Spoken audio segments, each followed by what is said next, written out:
Apesar do avanço acelerado da inteligência artificial e da computação quântica, parece que o nosso futuro não será tão tecnológico como se imaginava. A convergência entre tecnologia, criatividade e conexões humanas é o verdadeiro caminho para o amanhã. Esse é o principal recado do SXSW 2025, o maior festival de inovação do mundo que acontece todos os anos em Austin, nos Estados Unidos, e que gera muito barulho. Com a hiperconectividade atual, a solidão passou a ser um dos maiores riscos sociais da nossa época, afetando a saúde mental e a produtividade no trabalho. A nossa maior urgência em meio a toda essa revolução tecnológica que vivemos é entendermos a nós mesmos, entendermos a inteligência humana. O autor desse comentário está aqui com a gente. Ricardo Natali, CEO do Experience Club, uma plataforma de conhecimento, experiências e negócios para CEOs e executivos. Seja bem-vindo, Natali, que bom te receber aqui na Febraban. Obrigado, Mona. Bom, o Natali acompanhou o SXSW esse ano e ele vai contar tudo o que foi discutido por lá, sobre tendências, inovação, o que vem pela frente, um tema que a gente adora aqui na Febraban. Eu sou Mona Dorf, diretora adjunta de mídias sociais da Febraban, e te convido a pensar no futuro junto conosco. Natali, vocês costumam levar verdadeiras delegações de empresários brasileiros em eventos como o SXSW, onde tem gente que vai sozinha, como foi o nosso caso aqui. Por que é tão importante participar de eventos como esses, trazer as inovações discutidas por lá para a nossa realidade e, sobretudo, viajar num grupo, né? Quer dizer, uma experiência coletiva e não solitária, como foi o meu caso? Mona, o SXSW é um evento muito especial. Primeiro, porque ele mistura muitos movimentos, né? Ele não é só um evento de conteúdo de grandes speakers e de grandes temas, mas ele mistura música, ele mistura cinema, ele é um festival de criatividade. E viajar em grupo para um festival como esse, onde, primeiro, você precisa de apoio para uma curadoria, você precisa de alguém te ajudando a se dirigir ali melhor e aproveitar as oportunidades, até porque o SXSW tem centenas e centenas de palestras, faz muita diferença você estar num grupo, principalmente quando você está num grupo de pessoas que estão ali vivendo situações ou vidas parecidas com as nossas. O nosso grupo a gente foi com quase 120 pessoas, entre donos de empresas, CEOs, líderes, fundadores de startups, um grupo muito diverso. E o nosso propósito no grupo era justamente fazer com que as pessoas pudessem ter momentos de troca. Porque por mais que eu vá ao festival e veja as 8, 10, 15 palestras no total, o mais legal é quando eu te encontro e você viu uma outra, e você me conta e eu te conto que eu vi. E isso a gente, no final da história, multiplica as informações e os conhecimentos das várias palestras que acontecem lá.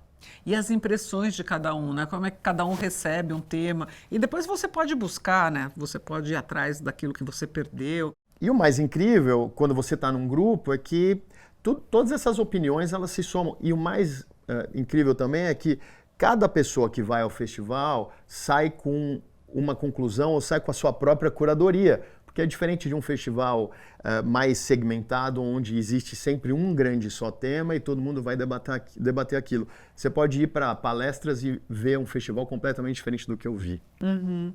Bom, e esse ano então? A gente sabe que o SXSW ele repercute ao longo do ano e de mais anos, ainda que a tecnologia esteja avançando de uma forma tão acelerada, né? Mas qual foi o tom? Teve alguma surpresa? O que assim, você volta com o quê de espremendo? Muita coisa, pouca coisa? Conta um pouco pra gente. O tema central do SXSW de 2025 foi, em inglês, né, Unlock the Power of Human Ingenuity, que, uma tradução aqui livre, é impulsionando esse poder da criatividade humana. Na verdade, Mona, eu acho que assim, esse festival ele foi um festival diferente de todos. O festival SXSW, ele sempre foi um festival numa linha mais democrata. Ele sempre foi um festival muito político. Ele nasceu dentro de uma universidade, quase como um movimento de reflexão política. Nos últimos anos, óbvio que ele vem crescendo demais e ele acabou jogando um pouco esse jogo do mercado americano e do mercado global. E esse ano eu esperava, até pela eleição do Trump, eu esperava que o festival fosse muito mais político. Mas eu senti que esse festival, nesse ano, ele foi até mais leve, em cima de temas que eu achava que fossem ser debatidos. E o festival decidiu colocar como centro de tudo esse poder da criatividade humana. Então, os grandes temas hoje que foram falados e discutidos nesse festival, primeiro foi saúde social, que a gente vai falar disso, que foi a palestra de abertura, quase como um recado para todo mundo, dizendo, olha, a tecnologia está indo muito para frente, está muito desenvolvida, a gente é dominado pelos algoritmos, se você não olhar para si próprio, para o lado humano, você talvez não consiga performar. Se falou muito de medicina, falou muito de longevidade, se falou muito de como usar a inteligência artificial como a cura da medicina. Você falou também muito como usar a inteligência artificial quase como um copiloto da nossa criatividade. E falou muito também de computação quântica, essa diferença para a computação que a gente vê hoje em dia. Então eu acho que os temas hoje, né, os temas desse festival foram muito em cima dessas linhas, né? Como é que a gente, no centro de tudo, consegue impulsionar todo o poder da nossa criatividade? Uhum. Eu lembro de um ano aqui em Febrabantec que a gente fez, acho que no início da pandemia, o Scott Galloway, remoto, porque estava durante o afastamento social, então a nossa transmissão foi totalmente online, mas ele fez uma palestra muito impactante. E esse ano, de novo, o Scott Galloway foi um nome que se sobressaiu, não? Por quê? Scott Galloway é um dos grandes pensadores da atualidade, até porque ele é um pouco contra a cultura, né? Ele questiona muito, né? Ele é muito polêmico. Ele é professor, né, de marketing da Universidade de Nova York e tem sido, nos últimos 5 anos, provavelmente um dos 3, 4, 5 maiores speakers do mundo. O Galloway, ele tem uma opinião muito forte contra os grandes players de tecnologia, os tech bros, os donos das empresas, as maiores empresas de tecnologia do mundo. Ele questiona muito que o mundo está indo exatamente para os algoritmos de poucas pessoas que dominam, os donos dessas empresas de tecnologia. Ele costuma fazer previsões, né? A palestra dele é em cima de previsões, então ele fala quais são as empresas que vão comprar outras empresas, quais as empresas que vão ter as suas ações cada vez mais altas, quem vai quebrar, e no final, então ele abre a palestra dele dizendo tudo que deu certo e tudo que deu errado das previsões da última apresentação, e aí ele abre as previsões para o próximo ano. Então ele se coloca nessa posição de adivinhar e de colocar as questões para frente. Bom, nós estamos tão conectados com os outros, com o mundo, através das redes sociais e outros canais digitais, e, no entanto, nos sentimos sozinhos, sem ter com quem contar. E parece até que nós vivemos um paradoxo, né? Um pouco o que eu estava falando, Natália. Isso, eu falei do Scott Galloway, porque foi o nome que eu lembrei, né? Mas eu queria que você comentasse também outras palestras, como, por exemplo, essa da abertura, né? Da cientista social Cashley Killam. A Cashley Killam, ela fez uma palestra de abertura que ditou o tema e ditou os dias do festival. A gente tem que ter uma percepção, talvez né, de uma outra forma. Ela trouxe muito a saúde social como algo tão importante como a nossa saúde mental e a nossa saúde física, né?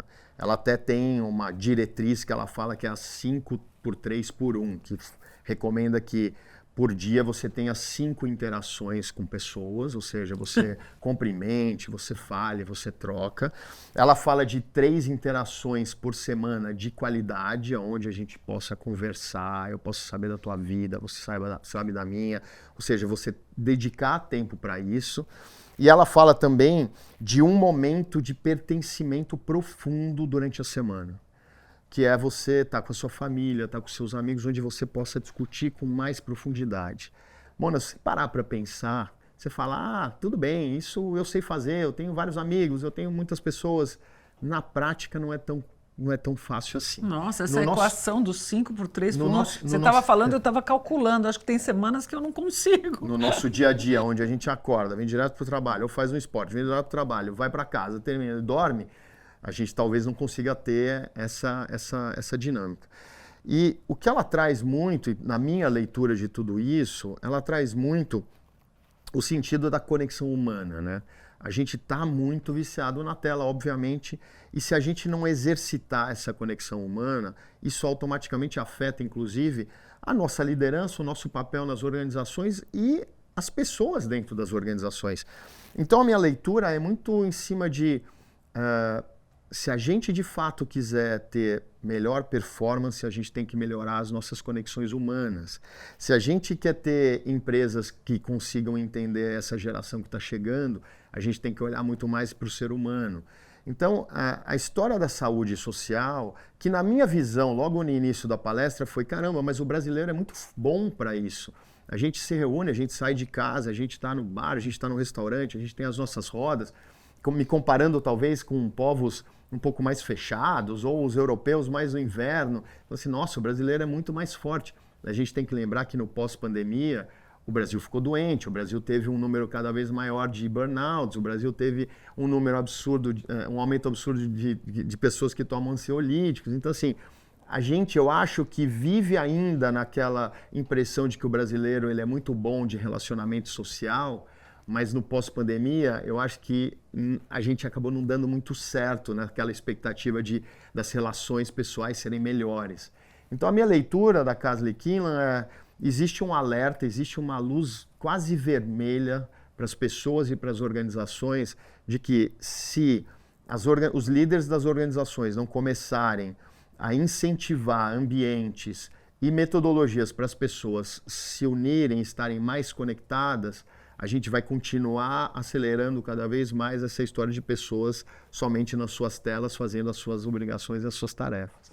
E cuidar da saúde social, então, é ter mais interações presenciais, olho no olho, corpo a corpo, e não ficar só com a intermediação das telas, basicamente. A gente acorda olhando a tela e vai dormir olhando a tela, né? Uhum.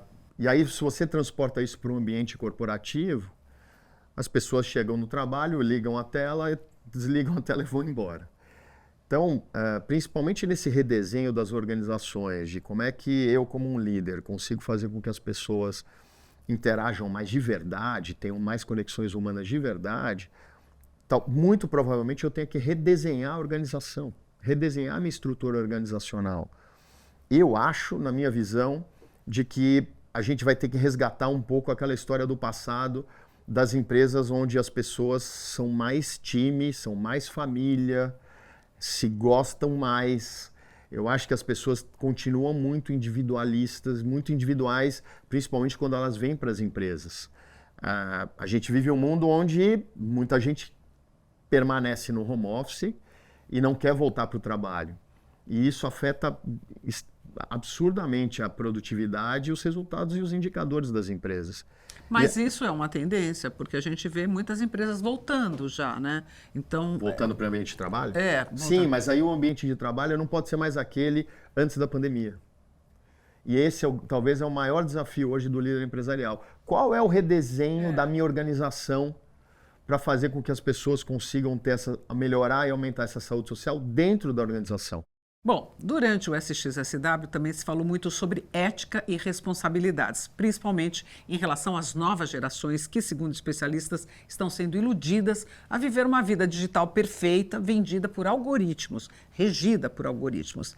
Tem uma minissérie de muito sucesso, que está todo mundo falando, que é a Adolescência, que expõe exatamente essa questão e está deixando os pais do mundo todo em pânico. Um estudo da Universidade de Oxford, publicado em 2024, revelou que adolescentes que passam mais de 3 horas por dia nas redes têm 60% mais chances de desenvolver depressão. Governos ao redor do mundo começaram a proibir celulares em escolas, como já acontece aqui no Brasil, na Nova Zelândia, em diversos estados dos Estados Unidos. Natália, você também tem adolescente em casa, não? Como é que você vê essa questão? Eu tenho um que vai fazer 13 e outro que vai fazer 16. E são até perfis diferentes. O de 13 ele é muito social, ele vai para fora, ele está o tempo inteiro no clube com os amigos, e o de 16 é mais geek, está mais na tela. O curioso de tudo é ver que o de 16, a exceção da vida dele é se encontrar com os amigos, pessoalmente, presencialmente, né? Porque o normal é estar na tela. E ele tem 15 anos. E ele tem 15 anos, já é praticamente um homem. E é um momento que a gente quer ir sair com turma, né? Exatamente. Fazer programa em grupo. Exatamente. Essa é a grande diferença, obviamente, da nossa geração. Eu acho que a série Adolescência, né, aí na minha visão, pulando para esse tema, faz com que a gente reflita muito sobre o nosso papel como pais, né, de que forma a gente está estimulando os jovens a irem para fora, né, a interagirem de forma presencial com as pessoas e com seus amigos. A gente também chega em casa e fica na tela. Aí o filho também fica no quarto na tela. Então eu acho que se a gente não colocar na nossa rotina como pais, quase como uma obrigação de estimular e proporcionar interações reais para esses meninos, como se fossem regras, a gente não consegue formar os meninos ou os homens de amanhã do jeito que a gente quer que eles sejam. Porque eles estão fechados naquele ambiente, dominados por algoritmos e numa linguagem, conforme até a série fala, que provavelmente a gente não entenda. Então, eu acho que a gente tem que criar regras como pais. E a gente tem que se cobrar e tem que cumprir essas regras para tirar essas crianças para fora do quarto e para fora das telas. Então, saúde social, né, a gente já está falando aqui, foi esse tema que praticamente permeou todo o SXSW esse ano e continua sendo discutido por quem está nas redes. Mas também se discutiu muita inovação tecnológica. A IA entrou numa fase em que ela começa a ganhar força. Os agentes autônomos de IA que não apenas respondem, mas tomam decisões e executam tarefas complexas sem intervenção humana. Eles já são capazes, inclusive, de prever o nosso comportamento. Natália, o que vem por aí mais nessa área? Eles já estão ditando o que a gente lê, o que a gente vê, eles já escutam o que a gente fala. O que mais tem de surpreendente que a gente não consegue imaginar sozinho? Bom, eu acho que a IA ela vem para impulsionar a nossa criatividade e os nossos resultados. Eu acho que a gente não vai ser substituído pela IA, a gente pode ser substituído por alguém que domine melhor a IA. Eu acho que a IA como esse copiloto da criatividade, como apoio, eu acho que ela vai impulsionar demais. Eu trouxe aqui, inclusive ele foi um dos speakers do SXSW, o americano Ian B. Craft, eu trouxe para o Brasil, ele palestrou num evento nosso, e no dia anterior ele fez uma sessão com 20 clientes nossos, 20 executivos de alta liderança de grandes empresas, para construir os nossos agentes, os nossos quase gêmeos digitais. Ao invés de você usar o seu GPT, ou a sua plataforma de IA, você constrói o IA da Mona que tem os seus hábitos, as suas características, e ele vai se alimentando e você vai criando quase como um gêmeo de IA que vai te ajudar o tempo inteiro. Eu acho que esse conceito que lá nos Estados Unidos se fala muito, que é human plus machine, né? Que esse homem mais máquina, eu acho que ele cada vez vai mais ser realidade nossa. Eu acho que o que as organizações também precisam incentivar muito, e os líderes das organizações, são ambientes para que as pessoas possam de fato usar a inteligência artificial como esses parceiros no dia a dia para alcançar os melhores resultados. Então, lá no SXSW se falou demais nisso, né? Da inteligência artificial sendo esse teu copiloto. Era a palavra que eu ia usar, pelo que eu tinha entendido, que você descreveu nesse workshop com o Ian B. Craft. Quer dizer, ele fez é como se fosse um copilot customizado para você. Total. Para que ele te ajude a fazer, ele ou ela, te ajude a fazer as melhores perguntas, para ter as melhores opiniões. Mas eu acho que essa extensão, a IA, ela é cada vez mais, tá cada vez mais claro que ela é extensão da gente nesse nosso dia a dia, transformando a gente de fato com muito mais poderes e ser muito mais eficiente. Então eu acho que o SX, na minha leitura, trouxe essa visão mais clara do que de fato a inteligência artificial tem que acontecer no meu dia a dia dentro da minha empresa. Agora, você estava falando aqui, eu estava me lembrando uma coisa que eu trabalho muito, são os roteiros, né? E eu tenho uma tendência a eu mesma rever os roteiros, revisar, acrescentar, mudar. E todo mundo fala, mas por que você não dá para IA fazer? Então tem essa barreira Eu estou dando isso como exemplo. Isso serve para qualquer outra coisa, uma carta que alguém tem que escrever, uma prescrição, um discurso, né? As pessoas, como é que elas vencem essa barreira de, poxa, deixa eu usar aqui, né? Ela pode fazer melhor. Já no meu time eu tenho gente que trabalha e fala assim, ó, Mona, aqui tem 3 textos, o meu, da agência e da IA. Qual que você prefere? E eles não falam. E aí é assim, vira e mexe, é da IA mesmo. Eu acho que a nossa geração tem muito mais desafios para a gente. Mas, de novo, a gente tem que colocar regra. Assim, durante o dia eu tenho esse tempo para começar a testar e a começar a usar cada vez mais. Você fala, eu vou fazer, não faz. Então, e a empresa também tem que proporcionar isso. Essa geração que está chegando, meu filho, qualquer coisa que eu mando para ele, eu peço, ele manda em 1 segundo. Melhorado, né? Ele usou, eu sei que ele usou, e aí ele volta e fala, olha, eu corrigi aqui. Ele é o oposto, ele usa primeiro, depois ele corrige. Mas essa geração Z que está chegando no ambiente de trabalho, ela já está muito adaptada, ela já está usando isso muito. E as empresas têm que abraçar, têm que acolher, têm que estimular essa geração que está chegando a usar da melhor forma. E a gente falou pouco disso, mas, por exemplo, você já levou, que faz 4 anos, né, que você tem levado esses grupos.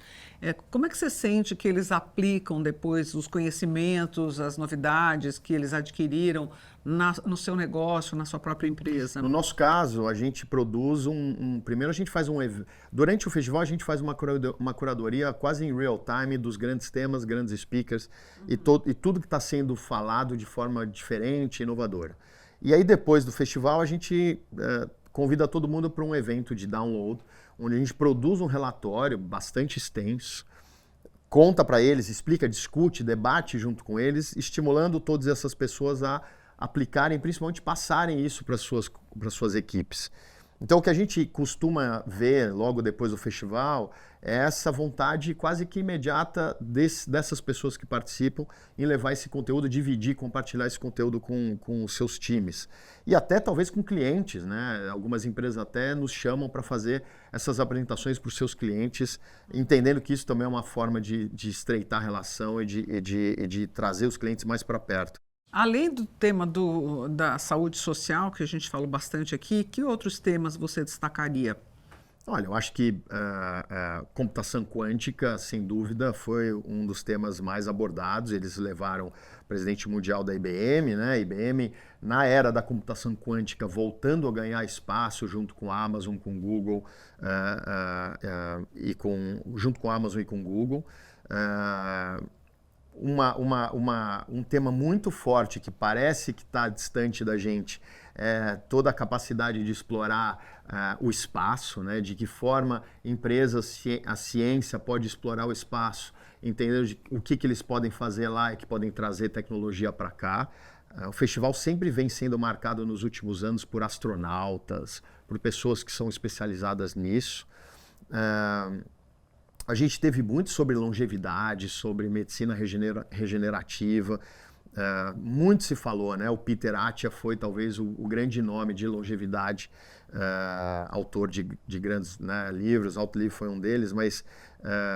E o que ele fala de longevidade? Porque a gente pode abordar vários vieses de longevidade. A questão é a longevidade produtiva, né? Nós estamos começando, provavelmente, uma geração que vai ser produtiva por mais tempo do que a geração que nos antecedeu, né? Então a chance da gente estar com 80, 90 anos produzindo de forma bastante ativa no nosso ambiente de trabalho, na nossa vida, a chance é muito maior do que a do passado. E como é que vão surgir como é que vai acontecer, o que vai acontecer com as próximas gerações que provavelmente vão ter uma vida produtiva muito maior. Então esse foi um dos temas importantes, porque isso mexe muito com o consumo, né? Praticamente todos os países estão com as suas populações envelhecendo. Será que as marcas estão se preparando e têm soluções ou produtos para essa economia prateada? Então, acho que esse é um ponto que provavelmente a sociedade como um todo precisa se preocupar muito, né? Eu não quero parar tão cedo e eu acho que eu vou ser diferente do meu pai, né? Então, esse foi com certeza um dos temas que mais me chamou a atenção no festival. Ah, que legal. Bom, e quais são as incertezas ligadas à tecnologia, Nathalie, né, para os próximos anos? O SXSW também destaca essa incerteza no seu relatório final? Olha, Eu vejo por dois lados, Mona. Eu acho que as incertezas não estão só no que a tecnologia pode trazer, né? Resgatando um pouco do início da nossa conversa. Eu acho que as incertezas estão muito mais pelo que pode vir do mundo, né? Hoje a gente, como líder de empresa, a gente está vivendo um cenário onde a gente não sabe se amanhã aparece um novo concorrente, se a China desenvolve uma tecnologia que nos pega de surpresa, e principalmente o que essa geração Z vem ou vai querer dentro das organizações. Eu vejo o festival questionando muito essa incerteza como líder do que pode acontecer e provocando muito a gente a liderar ou viver na incerteza, né? Conviver com essa incerteza. Porque por mais que a gente vive num mundo completamente dominado por dados, por algoritmos, por previsões, a gente também vive esse contraponto de não saber o que vai acontecer e de que forma a gente tem que lidar para os próximos passos, para os próximos tempos. Então eu senti que o fato da incerteza é muito mais a gente como ser humano e como líder. Agora, no outro lado também, eu também senti muito em cima da computação quântica, né? Como é que as empresas vão apoiar as novas tecnologias, as empresas que desenvolvem essa tecnologia vão apoiar o mercado como um todo, nas áreas nos setores mais importantes, como logística, medicina, comércio. A computação quântica vem para multiplicar todas as previsões e todos os dados. Podemos fazer uma tecla SAP para computação quântica, para quem não entende o termo? A computação quântica, comparado com a nossa computação de hoje, a computação que a gente usa, é uma computação com muito mais poder de processamento, né? As empresas de tecnologia passaram anos e anos desenvolvendo a computação quântica e tentando, né, com o desafio e com o objetivo de transformar a computação quântica acessível a todos nós. A IBM, a Amazon, o Google estão liderando esse desenvolvimento e esse processamento, essa transformação da computação quântica para o nosso dia a dia. E hoje já é testado em muitas das empresas, né? Já não é mais só uma computação de laboratório, é uma computação que empresas já estão testando. O Google tem testado já com alguns clientes, que é conseguir acelerar, não é só inteligência artificial, mas é conseguir acelerar de forma multiplicada tudo que a gente tem hoje. E com isso, consequentemente, a gente começa a ter resultados muito mais rápidos do que a gente tem hoje. Então eu acho que a incerteza talvez vem muito por isso, desses dois caminhos. A gente como líder no mundo que a gente não domina e não sabe o que pode acontecer amanhã, e o que vai vir para o mercado e para o nosso dia a dia com essa computação que está multiplicando todos os resultados. A gente já tem essa sensação que a gente vive acelerado, rápido demais, né? Tem gente já recomendando que você fique bordando, que você vai fazer marcenaria, ofícios com a mão, cerâmica, balé, enfim, qualquer coisa que saia, né, desse digital, dessa aceleração. O que você acha desse comentário? É esse conceito que a gente tem que ser mais generalista, né? Porque tudo que a gente decidir aprender com muita especialização, provavelmente a gente fica obsoleto muito rápido, né? E principalmente abrir muito mais o leque de conhecimento e de cultura. Mas muitos dos grandes nomes estimulam mesmo isso que você falou, né? Vai ler algo que você tem algum tipo de interesse, mas você acha que não tem tempo e vai aprender sobre outros temas.